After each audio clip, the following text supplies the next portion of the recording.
इस देश में बेटियों को कन्या कहा जाता है। उसे लक्ष्मी, सरस्वती, माँ दुर्गा के रूप में देखा जाता है और नवरात्रा के दिनों में तो साक्षात उसे घर घर में पूजा जाता है। फिर क्या हो गया कि आज वह अपने अस्तित्व की लड़ाई लड़ रही है, वह अपने जीवन की भीख मांग रही है। अरे बेटी तो हर घर की शान है, उसी से घर में रोशनी है। बेटी तो घरों को जोड़ती है। तो आइए बेटियों के सम्मान में हम एक नाटक प्रस्तुत करने जा रहे हैं, जिसका शीर्षक है बेटी बचाओ बेटी पढ़ाओ। मीरा, ओ मीरा, तुमने मुन्ना को कहीं देखा क्या? पता नहीं सुबह सुबह कहाँ चला गया। अभी उसने कुछ खाया भी नहीं, दूध भी नहीं पिया और स्कूल जाने की तैयारी भी तो करनी है। नहीं माँ, मैंने तो मुन्ना को नहीं देखा। मैं तो सुबह से बर्तन ही धो रही हूँ। माँ, मुझे भी स्कूल जाना है। मुझे पढ़ना लिखना बहुत अच्छा लगता है। मेरा भी दाखिला स्कूल में करा दो ना माँ। ए छोरी, बड़ी आई स्कूल जाने वाली, घर के काम काज अच्छे से सीख ले।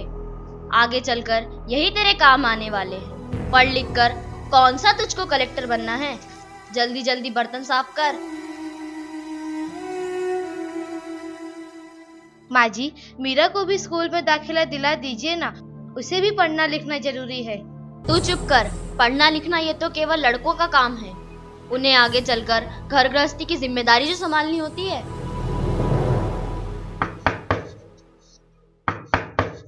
अरे क्या हो रहा है? कौन किसकी जवाबदारी संभाल रहा है? और हमारी मीरा बेटी क्यों रो रही है? देखिए ना डॉक्टर दीदी, दादी मुझे स्कूल ही जाने नहीं देती। कहती हैं तुझे पढ़ लिख कर क्या करना है, आगे चल के चूल्हा चौका ही तो संभालना है। अरे यह तो बहुत गलत बात है माँ जी। क्या आपको नहीं लगता कि हम बेटियां भी पढ़ लिख कर आगे बढ़े? आज समाज बहुत आगे बढ़ गया है माँ जी। आप किस दुनिया की बात कर रही हैं? हम 21वीं सदी में जी रहे हैं। मैं आज ही टीचर दीदी से बात कर मीरा का दाखिला स्कूल में कराती हूँ। और हाँ, मैं तो यहाँ इसीलिए आई थी कि मुन्ना को पोलियो ड्रॉप दिया कि नहीं। जगह जगह इसके कैंप लगे हैं। अच्छा हुआ बहन जी आप आ गए। अब मुन्ना को पोलियो ड्रॉप भी दे देंगे और मैं इसे स्कूल भी पहुंचा दूंगी। अच्छा मीरा, अब तुम रोना नहीं। तुम जरूर स्कूल जाओगी और एक दिन पढ़ लिख कर मेरी तरह बहुत अच्छी डॉक्टर बनोगी। ठीक है बेटा?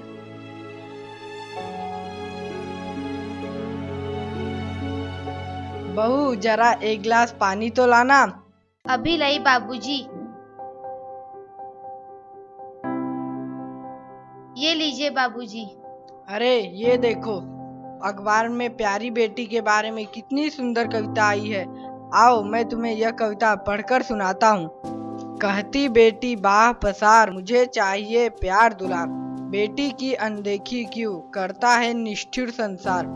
सोचो जरा हमारे बिन बसा सकोगे घर परिवार। गर्भ से लेकर यौवन तक मुझ पर लटक रही तलवार। मेरी व्यथा वेदना का अब हो स्थायी उपचार। जब माँ ही जग में न होगी तो तुम जन्म किससे पाओगे। जब बहन न होगी घर आंगन में तो किससे रूठोगे, किसे मनाओगे। जब दादी नानी न होगी तो तुम्हें कहानी कौन सुनाएगा।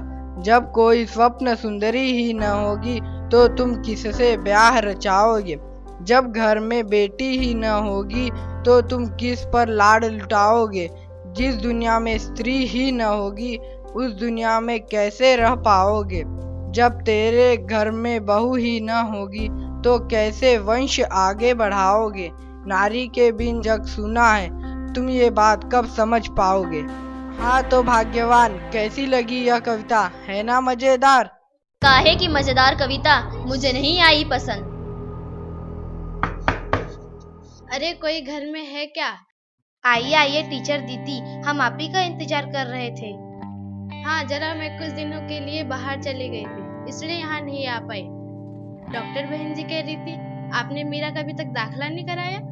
ये तो बहुत होनहार छात्रा है, हमेशा अच्छे अंक लेकर उत्तीर्ण होती है। हाँ, मैं भी तो यही चाहती हूँ कि मीरा स्कूल जाए, खूब पढ़े, पर मेरी यहाँ सुनता कौन है। हाँ हाँ, खूब पढ़ाओ लड़की को और बाहर भेजो। जब कुछ गलत सलत हो जाएगा ना तो मुंह छुपाने की भी जगह नहीं मिलेगी। अरे माँ जी, आप कहाँ की बात कहाँ लेकर बैठ गई। मीरा को 10वीं तक तो पढ़ाई पूरी कर लेने दीजिए। आगे की पढ़ाई के बारे में बाद में सोचेंगे। हाँ टीचर दीदी, हम मीरा को अवश्य स्कूल भेजेंगे। मैं उसे मेरे जैसा अनपढ़ नहीं रहने दूंगी, उसे खूब पढ़ाऊंगी। कल मीरा को तैयार रखना, मैं उसे लेने आऊंगी। क्यों दादाजी, सही कहा ना मैंने? हाँ हाँ बेटा, बिल्कुल सही कहा। मैं तो कब से कह रहा हूँ कि मीरा को भी स्कूल जाने दो। प्रणाम दादाजी। प्रणाम बेटा।